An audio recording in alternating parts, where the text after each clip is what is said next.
Olá, amados, eu sou o Misael e venho aqui falar hoje sobre a interpretação da Palavra de Deus. Por que nós temos tantas igrejas cristãs e tantas interpretações diferentes, né? Bom, porque as pessoas não querem ouvir a voz de Deus, elas querem falar em nome dele. Esse é o problema. Não adianta você ler a Bíblia tentando entender o que ela está dizendo para você. Porque, né, entenda bem, não é você que diz o que está escrito.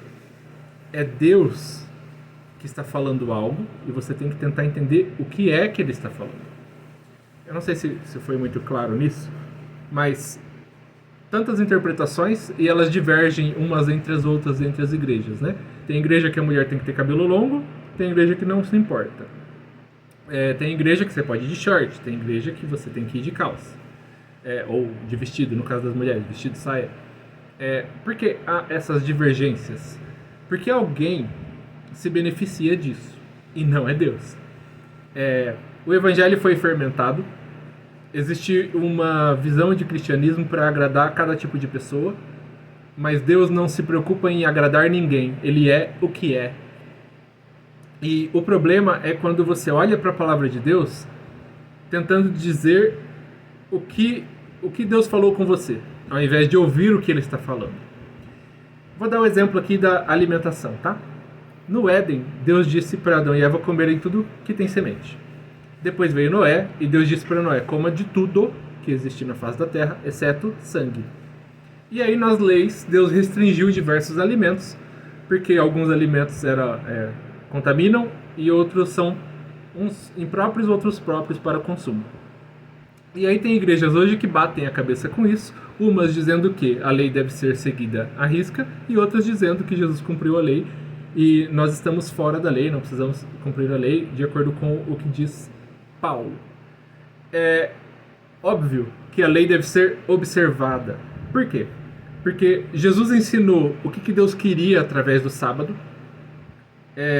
Então, não sendo necessário guardar exatamente um dia na semana para cumprir a lei, mas sim ter reverência a Deus e pensar sobre os seus caminhos, os seus pecados, pelo menos um dia na semana. Pelo menos um dia na semana para você se santificar. Só que Jesus nos convidou a viver uma vida de santidade, o que é superior a se santificar por um dia. Mas o sábado serve para você guardar um dia para descansar, um dia para ter com os seus familiares, um dia para você até, né? Por que não? Tirar um dia para você fazer aquilo que você gosta, ou se isolar, se você quiser ficar quieto um dia. Nossa, hoje eu não quero ver ninguém. Então, tranquilo, tudo bem. É isso, o sábado é isso. É isso que Deus queria. O sábado foi feito para o homem, e não ao contrário. Também com relação ao divórcio, Jesus ensina que quem se divorcia e quem é divorciado, caso tenha um novo relacionamento enquanto ainda o parceiro estiver vivo, comete adultério, porque o casamento ele pode ser feito diante dos homens, mas não diante de Deus. E tem uns laços psicológicos também que ficam, que quanto mais relacionamentos você entra e sai, pior para você e pior para as pessoas com as quais você se relacionou e se relaciona.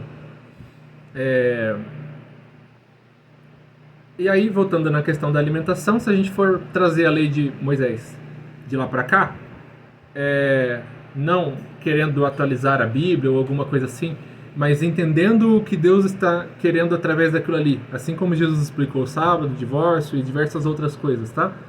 Deus não quer que você coma coisa impura ou imprópria, porque ela vai te fazer mal.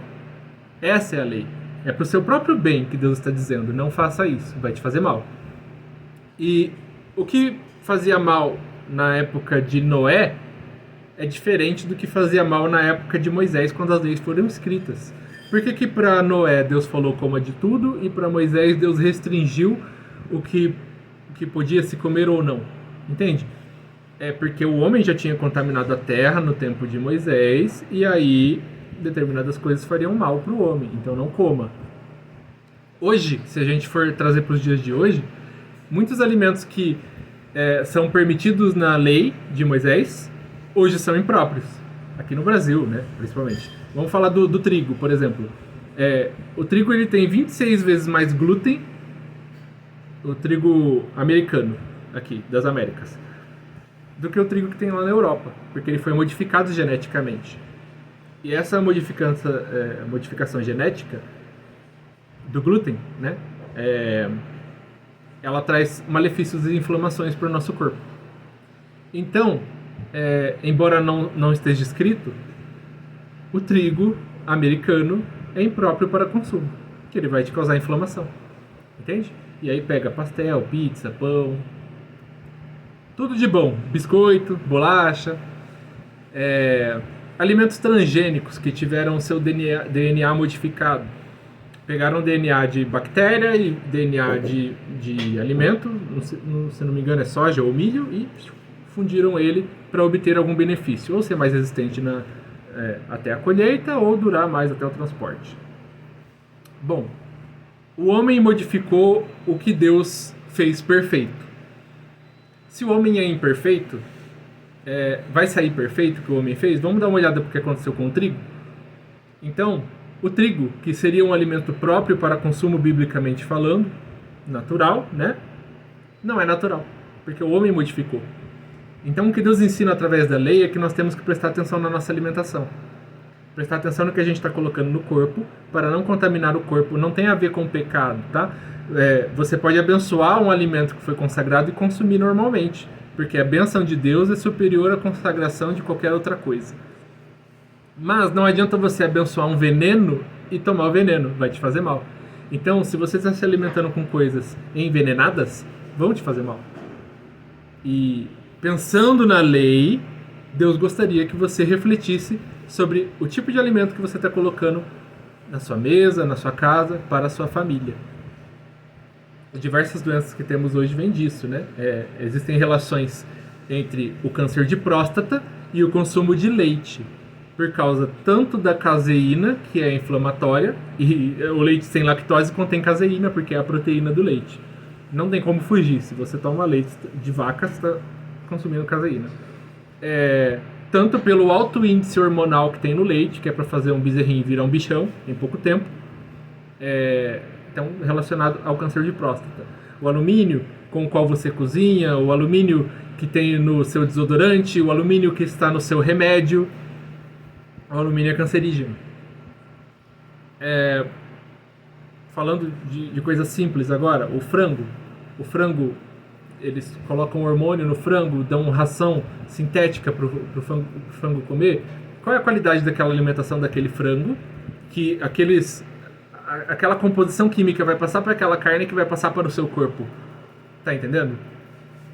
Então eu diria que hoje, se Deus fosse examinar a alimentação e fazer uma lei para a gente não consumir coisa imprópria, ele diria assim, consuma orgânicos naturais. Mas o orgânico custa o triplo, quádruplo do valor, nós precisamos mudar isso, então não é possível sempre. Com relação a frutas, verduras e legumes, ainda dá para escolher os produtos mais naturais e que, apesar do agrotóxico, você consegue lavar ali e abençoa em nome de Jesus e fala, Senhor, é o que eu tenho condições de comprar, e pede a benção dele para transformar água em vinho. Saiu uma pesquisa há um tempo atrás que foram encontrados na nossa água potável elementos químicos que são proibidos no Brasil e que são cancerígenos. Então você tem que abençoar a água na hora de beber, porque a água não tem opção, é aquela água ali que tem, né?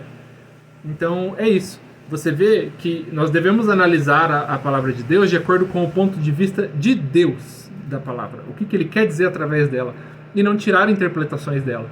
Senão eu vou fazer a igreja do frango orgânico, a igreja do frango transgênico, tá entendendo? Essas divisões só nascem, só surgem e só se mantêm, primeiro, porque não se debate a religião, e deveria se debater, a exemplo da própria igreja de Atos, que debatia a religião, e segundo, porque não ou se leva a lei à risca, ou se ignora a lei, e ambos são errados. Você deve sempre examinar a palavra de Deus, pensando o que Deus está falando através daquilo ali. Qual é a mensagem que Deus quer transmitir. Bom, essa era a mensagem que eu vim transmitir para vocês hoje. Se você gostou, curta, comente e compartilhe e ajude a divulgar o meu trabalho. Valeu, Deus abençoe.